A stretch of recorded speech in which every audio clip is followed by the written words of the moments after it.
നമസ്കാരം, മലയാളി വാർത്തയിലേക്ക് സ്വാഗതം. ലോക്സഭാ തെരഞ്ഞെടുപ്പിന്റെ എക്സിറ്റ് പോൾ ഫലങ്ങൾ കഴിഞ്ഞ ദിവസം പുറത്തു വന്നിരിക്കുകയാണ്. ഒരു സർവേ ഒഴികെ ബാക്കി എല്ലാവരും ബി.ജെ.പിക്ക് തുടർഭരണമാണ് പ്രവചിക്കുന്നത്. അതേസമയം വിശ്വസിക്കാൻ ഏറെ പ്രയാസമുള്ള ചില ഫലങ്ങളും എക്സിറ്റ് പോൾ ഏജൻസികളിൽ നിന്ന് വന്നിരിക്കുന്നു എന്നതാണ് കൗതുകം. അതിൽ തന്നെ ഏറെ അവിശ്വസനീയം കേരളത്തിലെ ഫലം തന്നെയാണ്. ABPC വോട്ടർ സർവേയിൽ കേരളത്തിൽ LDFന് ഒരു സീറ്റ് പോലും ലഭിക്കില്ല എന്നാണ് പ്രവചിച്ചിരിക്കുന്നത്. 2019 LDFന് ഒരു സീറ്റായിരുന്നു ലഭിച്ചത്. എന്നാൽ അന്ന് ശബരിമല, രാഹുൽ ഗാന്ധി, ന്യൂനപക്ഷങ്ങളുടെ വോട്ട് ഏകീകരിക്കൽ എന്നിങ്ങനെ വിവിധ ഘടകങ്ങളുണ്ടായിരുന്നു. ഇത്തവണയും രാഹുൽ മത്സരിച്ചിരുന്നെങ്കിലും കഴിഞ്ഞ തവണത്തേതിൽ നിന്ന് ഏറെ വ്യത്യസ്തമായിരുന്നു സാഹചര്യം. എന്ത് സംഭവിച്ചാലും തൃശൂരിൽ സുരേഷ് ഗോപി ജയിക്കില്ലെന്ന് ഉറച്ചു വിശ്വസിച്ച കോൺഗ്രസും CPM-ഉം കേരളത്തിൽ BJP നേട്ടമുണ്ടാക്കുമെന്ന എക്സിറ്റ് പോൾ ഫലങ്ങൾ തള്ളി LDFും UDFും രംഗത്ത് വരുമ്പോൾ BJP ക്യാമ്പ് ആവേശത്തിലാണ്.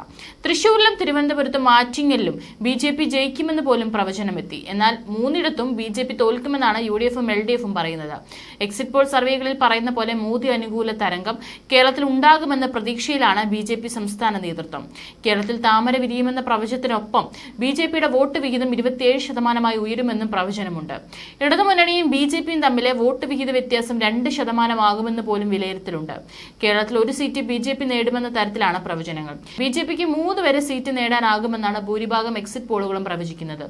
എക്സിറ്റ് പോളിൽ 15% നിന്ന് 27%ലേക്കുള്ള BJPയുടെ കുതിച്ചുചാട്ടം രാഷ്ട്രീയ കേന്ദ്രങ്ങളെ അമ്പരിപ്പിക്കുന്നതാണ്. LDFന് കേരളത്തിൽ തകർച്ചയുണ്ടാകുമെന്ന വിലയിരുത്തലും വരുന്നു.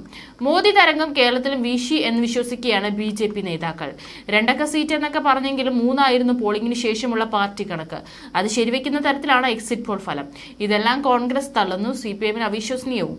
തിരുവനന്തപുരം ലോക്സഭാ മണ്ഡലത്തിൽ BJPയുടെ രാജീവ് ചന്ദ്രശേഖർ വിജയിച്ചേക്കുമെന്നാണ് India Today Axis My India survey ഫലം. തിരുവനന്തപുരത്തെ സിറ്റിംഗ് MP ആയ കോൺഗ്രസിന്റെ ശശി തരൂരിനേക്കാൾ മേൽക്കൈ രാജീവ് ചന്ദ്രശേഖറിനുണ്ടെന്നും എക്സിറ്റ് പോൾ ഫലം പറയുന്നു. 2019 BJPയുടെ കുമ്മനം രാജശേഖരനെയാണ് ശശി തരൂർ തോൽപ്പിച്ചത്.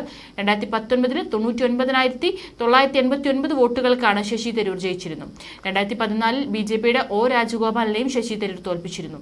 അന്ന് 19,470 വോട്ടുകൾക്ക് മാത്രമാണ് ശശി തരൂരിന് ജയിക്കാനായത്. ശശി തരൂരിന് ഇക്കുറി കാലിടറിയേക്കുമെന്ന സൂചനകളാണ് എക്സിറ്റ് പോൾ ഫലം നൽകുന്നത്. ഏതായാലും നേരിയ മാർജിനായിരിക്കും ഇവിടെ വിജയമെന്നാണ് പ്രവചനം. ഇനി LDF ഒറ്റ സീറ്റിൽ പോലും ജയിക്കാതിരുന്നാലും BJP ആ സ്ഥാനത്തേക്ക് കയറി വരുമോ എന്നാണ് എല്ലാവരും ഉയർത്തുന്ന ചോദ്യം. കഴിഞ്ഞ കാലങ്ങളിലായി സംസ്ഥാനത്ത് BJP വോട്ട് വിഹിതം ഉയർത്തിയിട്ടുണ്ടെങ്കിലും 2021 നിയമസഭാ തെരഞ്ഞെടുപ്പിൽ പിന്നോട്ട് പോയിരുന്നു. അവിടെ നിന്ന് സംസ്ഥാനത്ത് തുടർഭരണം നേടിയ കക്ഷിയെ മാറ്റി BJPക്ക് 1 മുതൽ 3 വരെ സീറ്റാണ് ABPC വോട്ടർ നൽകിയിരിക്കുന്നത്. India Today Axis My India സർവേയും LDFന് 0, 1 വരെ സീറ്റും NDAക്ക് 2, 3 സീറ്റുമാണ് പ്രവചിച്ചിരിക്കുന്നത്.